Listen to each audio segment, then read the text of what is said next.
Y aquí hay un ejemplo, un alimento Don Cucho, que el otro día me retaron porque creo que existe en Chile, así que le pido perdón. Y puse un ejemplo, aquí este ingrediente vamos a pensar que tiene maíz, trigo, harina de pollo y pavo, grasa animal, etcétera. Y como antecedente de la etiqueta, inventé que el pollo tiene un 9% y que el total de la ave es un 14%. Entonces, ¿qué datos puedo obtener de esta etiqueta chiquitita? Lo primero que tengo que entender que el porcentaje de maíz va a ser el que está más en este alimento, porque está de los primeros. Luego vendría el trigo, la harina de pollo, pavo y la grasa. Entonces, eso es lo primero que puedo obtener. También puedo obtener que ese maíz va a ser más de un 9% porque está antes del pollo y ya les digo que el pollo tiene un 9%. Entonces, al tiro yo sé que el trigo y el maíz está más allá de un 9%. También sé que el porcentaje de pavo va a ser un 5%, porque si el total de mis aves son un 14% y el pollo tiene un 9%, el pavo vendría teniendo un 5%. Y que el porcentaje de grasa va a ser menor al 5%. Entonces, al poder saber el orden de la etiqueta, nos permite poder interpretar ciertos datos. Pero como les dije, también muchas veces aquí se puede jugar dividiendo y hacer parecer que un alimento tiene menos carbohidratos o más proteína en beneficio para poder comprar el alimento. Entonces, esas cosas también son importantes de considerar. Greg Aldrich, que es un doctorado dedicado a formular y hacer investigación de nutricional en el mundo, dijo esta frase en el Congreso de la Industria Alimentaria el año 2000, no, perdón, 2020, que muchos alimentos para mascotas hoy en día se promocionan por los ingredientes que contienen o no contienen en lugar de su rendimiento nutricional. Y lamentablemente es algo que estamos viendo en la realidad de nosotros como colegas médicos veterinarios. Muchas veces se están beneficiando ciertos alimentos por lo que yo le explicaba, por ciertos componentes o por pensar que el ave fénix es de mayor calidad que el pollo o victimizar al maíz como un alimento de pésima categoría. Para que se entienda, el maíz, por ejemplo, tiene una digestibilidad cercana a lo que es la carne. Tiene un 93% de sus nutrientes se absorben de buena manera, tanto para el perro y el gato. Evidentemente el gatito como carnívoro estricto necesita menos de un 15 o menos de un 20% de carbohidratos en su fisiología digestiva. Aún así lo necesita para poder generar ciertas rutas bioquímicas, pero no hay que tener tanto miedo a veces con elementos tradicionales, los granos ancestrales, como se llama, sino que hay que entender qué es lo que estoy dando y cuánto de esto realmente estoy aprovechando. Por eso me voy a regresar al ejemplo que le inventé. Si un alimento tiene maíz, trigo, harina de pollo, pavo y grasa, no necesariamente va a ser un mal alimento. En este caso, con los porcentajes que les coloqué, evidentemente habla de que es un pésimo alimento como tal.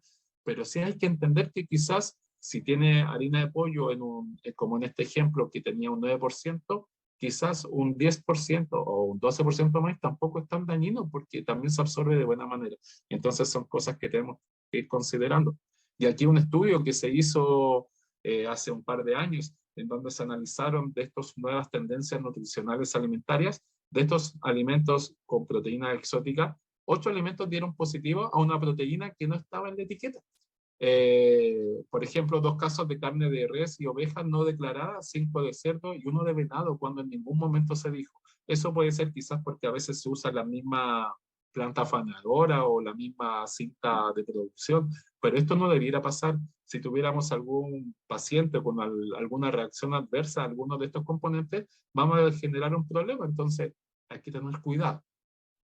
No, tampoco estoy victimizando que las proteínas novas o exóticas sean de mala calidad, al contrario, pero a veces no son tan aprovechadas como uno pensaría. Hay 2 casos de alimentos que contenían, que afirmaban contener carne de venado y arrojaron que en realidad tenían carne de vacuno, oveja o cerdo. Entonces, no hay que dejarse engañar a veces por la tendencia. No porque diga que tiene algo, quiere decir que está en un porcentaje óptimo para su utilización.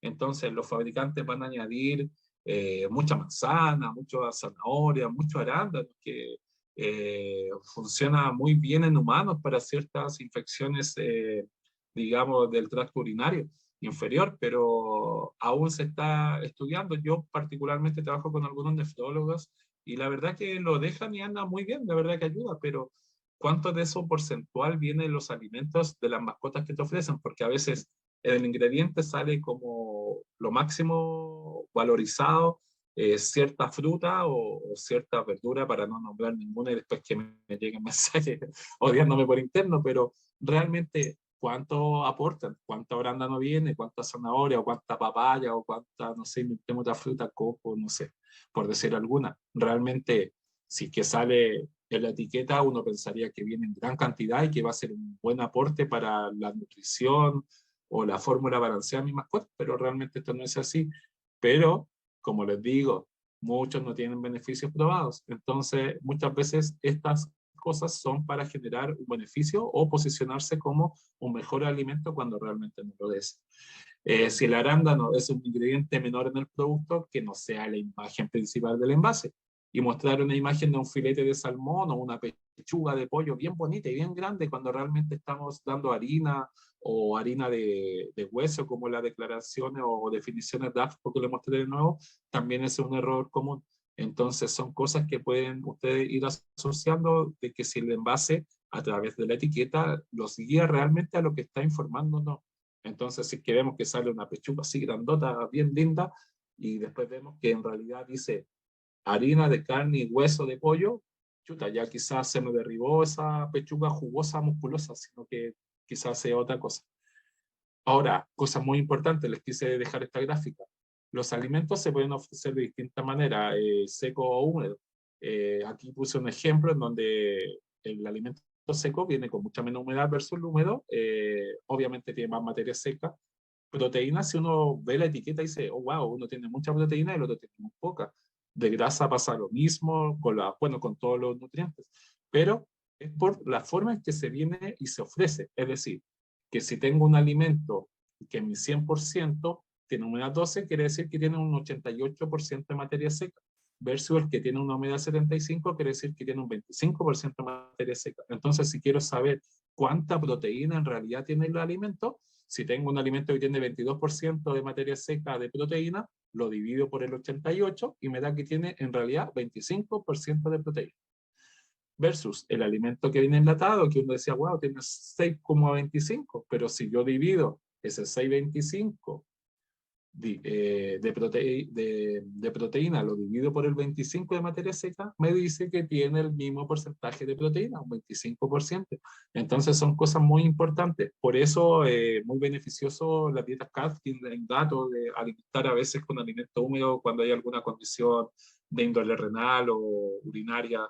Eh, Hace que no tengan miedo a veces, pero lo importante es poder hacer un cálculo de requerimiento energético y poder saber cuánto le vamos a dar, porque muchas veces yo voy a clínica y le pregunto cuánto le estás dando de la lata o cuánto le estás agregando de churro o ciertas leches que se usan, no saben, entonces así podemos generar un problema mayor.